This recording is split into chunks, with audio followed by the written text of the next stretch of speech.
تفسیر القرآن آج کا سبق سورۃ التوبہ آیت نمبر 117 سے 119 تک۔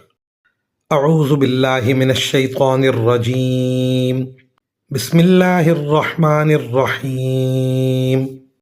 لقد تاب اللہ علی النبی والمہاجرین والانصار الذین اتبعوہ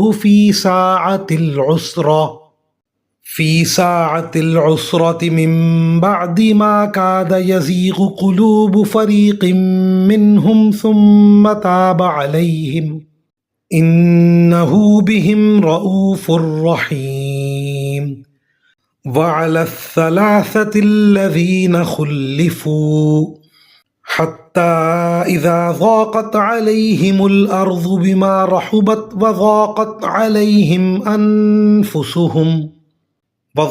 عليهم أنفسهم وظنوا أن لا ملجأ من الله إلا إليه ثم تاب عليهم ليتوبوا إن الله هو التواب الرحيم۔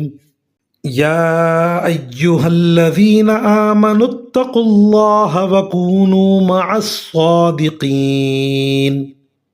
ترجمہ: حقیقت یہ ہے کہ اللہ نے رحمت کی نظر فرمائی ہے نبی پر اور ان مہاجرین اور انصار پر جنہوں نے ایسی مشکل کی گھڑی میں نبی کا ساتھ دیا جبکہ قریب تھا کہ ان میں سے ایک گروہ کے دل ڈگمگا جائیں۔ پھر اللہ نے ان کے حال پر توجہ فرمائی، یقیناً وہ ان کے لیے بہت شفیق بڑا مہربان ہے۔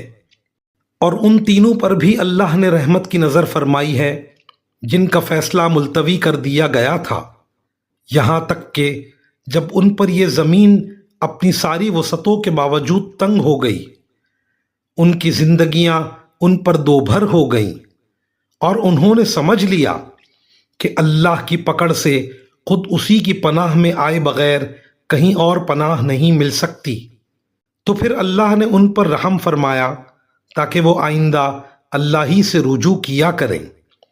یقین جانو اللہ بہت معاف کرنے والا بڑا مہربان ہے۔ اے ایمان والو، اللہ سے ڈرو اور سچے لوگوں کے ساتھ رہا کرو۔ ان آیات کی تفسیر میں مفسرین اکرام فرماتے ہیں، منافقین کی مذمت اور سستی سے رہ جانے والے مسلمانوں کی معافی کا ذکر کرنے کے بعد مسلمانوں کی اس اکثریت کو اللہ تعالیٰ کی طرف سے شاباش دی جا رہی ہے جنہوں نے انتہائی کٹھن حالات میں خندہ پیشانی کے ساتھ تبوک کی مہم میں حصہ لیا۔ ان میں بھی اکثریت تو انہی کی تھی جن کے دل میں جہاد اور تعمیل حکم کا جذبہ اتنا مضبوط تھا کہ وہ ان مشکل حالات کو خاطر میں نہیں لائے۔ البتہ کچھ حضرات ایسے بھی تھے کہ شروع میں ان مشکلات کی وجہ سے ان کے دل میں وسوسے آئے، لیکن آخرکار انہوں نے دل و جان سے مہم میں حصہ لیا۔ اس دوسری قسم کا حوالہ اللہ تعالیٰ نے ان الفاظ میں دیا کہ جب کہ قریب تھا کہ ان میں سے ایک گروہ کے دل ڈگمگا جائیں۔ مزید ان آیات میں ان تین صحابہ اکرام رضوان اللہ علیہم اجمعین کی طرف اشارہ ہے جن کے بارے میں آیت نمبر 106 میں یہ فرمایا گیا تھا کہ ان کا فیصلہ ملتوی کر دیا گیا ہے۔ جیسا کہ آیت نمبر 106 کے تشریح میں عرض کیا گیا، ان تین حضرات کے بارے میں حضرت صلی اللہ علیہ وسلم نے یہ حکم دیا تھا کہ جب تک اللہ تعالیٰ کی طرف سے ان کے بارے میں کوئی واضح حکم آئے اس وقت تک تمام مسلمان ان کا معاشرتی بائیکاٹ کریں۔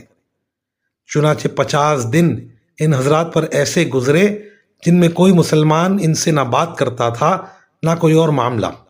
ان تین حضرات میں سے حضرت کعب بن مالک رضی اللہ تعالی عنہ نے اس زمانے کے حالات صحیح بخاری کی ایک لمبی روایت میں تفصیل کے ساتھ بیان فرمائے اور بڑے اثر انگیز پیرائے میں یہ بتایا ہے کہ اس عرصے میں ان پر کیا قیامت گزری تھی۔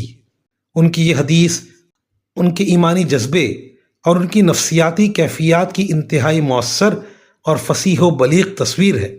ان تین حضرات کے واقعے سے ملنے والا سبق جس کی طرف اللہ تعالیٰ نے توجہ دلائی ہے، انہوں نے اپنی غلطی کو چھپانے کے لیے منافقین کی طرح جھوٹے سچے بہانے نہیں بنائے، بلکہ جو حقیقت تھی وہ سچ سچ بیان کر دی کہ ان کے پاس کوئی عذر نہیں تھا۔